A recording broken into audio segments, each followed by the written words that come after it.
सभी को राधे राधे। जय श्रीमन नारायण। आपके अपने YouTube चैनल प्रेम भक्ति में फिर से एक बार स्वागत है। और कैसे हैं आप लोग, कमेंट करके ज़रूर बताइएगा।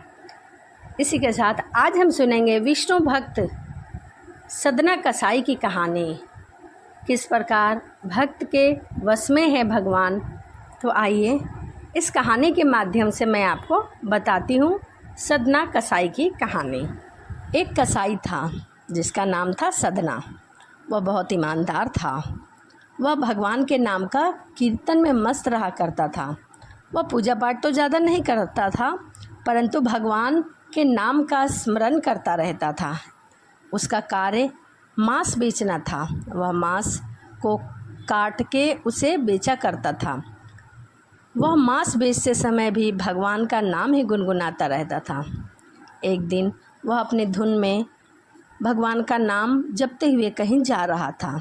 अचानक ही उसके पैर से एक पत्थर टकराया और वह वहाँ रुक गया।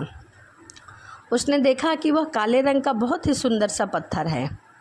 सदना ने उसे उठा लिया और उसे अपने जेब में रखकर वहाँ से चला गया। वह सोचने लगा कि यह पत्थर हमें मांस तौलने में तो कम से कम काम आएगा।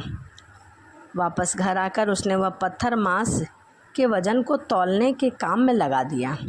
कुछ ही दिनों में उसने यह समझ लिया था कि यह कोई साधारण पत्थर नहीं है, क्योंकि वह पत्थर जितना वज़न सदना चाहता था उतना ही वज़न तौलती थी। यदि उसे 1 पाव मांस देना है तो वह पत्थर 1 पाव की हो जाती थी। 1 किलो देना है तो 1 किलो की हो जाती थी। धीरे धीरे यह बात गांव में फैलने लगी कि सदना कसाई के पास वज़न तौलने वाला पत्थर है। वह बहुत ही महत्वपूर्ण पत्थर है। वह कोई साधारण पत्थर नहीं है। वह पत्थर जितना मांस चाहती है उतना ही तौलती है। किसी को 1 किलो मांस देना हो तो वह तराजू पर एक तरफ 1 किलो की हो जाती है, दूसरी ओर यदि आधा किलो मांस तौलना है तो वह आधा किलो की हो जाती है। इस चमत्कार के कारण उसके यहाँ लोगों की भीड़ जुटने लगी, कुछ तो मांस लेने के लिए और कुछ उस पत्थर को देखने के लिए। भीड़ जुटने के साथ ही सदना की दुकान की बिक्री भी बढ़ गई।